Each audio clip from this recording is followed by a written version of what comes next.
Future Talk with Shara Evans. It's 6:13. It is time for some Future Talk with Shara Evans. And this morning, Shara and I are going to be talking about phones, something in particular, a bit of a hack, Shara.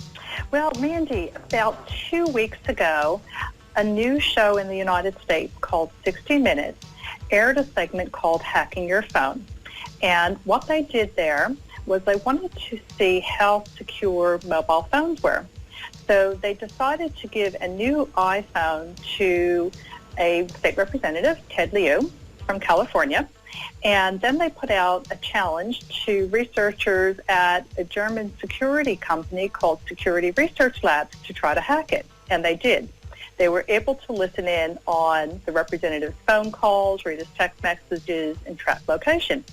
And there was a big kerfluffle about iPhones being hacked. Well, there's good news and bad news in this. The good news is that the hack actually had nothing to do with an iPhone specifically. The bad news is that it has to do with a flaw in global telecommunications networks, and specifically with the signaling that is used to connect and disconnect calls. It's something called Signaling System 7. So it's actually not anything to do with the phone itself?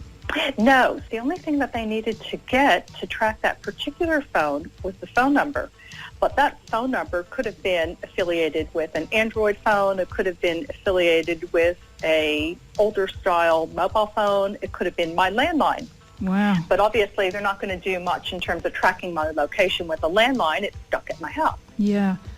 All right, so we're going to talk about this actual flaw in a bit more detail. We'll just take a short break. And I want to thank you for joining me on Radio West. And this is Future Talk with Shara Evans on Wake Up with Mandy, thanks to Proud's Jewellers. We're talking about what was thought to be a mobile phone hack that was presented on 60 Minutes, but turns out to be a much larger problem. Can you tell me more, Shara? So the hack in question is actually a security flaw in telephone network signaling. It's called FS7, and depending on whether the carrier that I use has patched that flaw, that would impact whether my phone or your phone is vulnerable. And to get at my phone, the hackers would have to penetrate the carrier. So if I'm using a Telstra mobile, they'd have to hack into Telstra and then be able to find what's going on in terms of my particular phone number. So it's not that easy to do, but nonetheless, I think the carriers do need to step up and either fix the flaw or tell people that that flaw isn't there. But there's one other thing that the hackers did with this iPhone, and this is something that everybody needs to be aware of.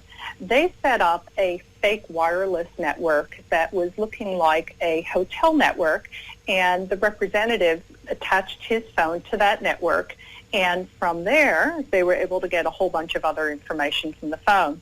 And that is something that hackers use all the time. It's actually a much simpler thing to do than hacking into the global telecommunications network.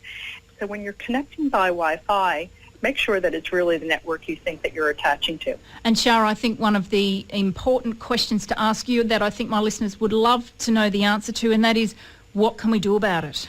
Well, if you're really afraid that your phone calls are going to be listened in on, the best option is to not use your normal phone network and to use programs or apps that have end-to-end encryption.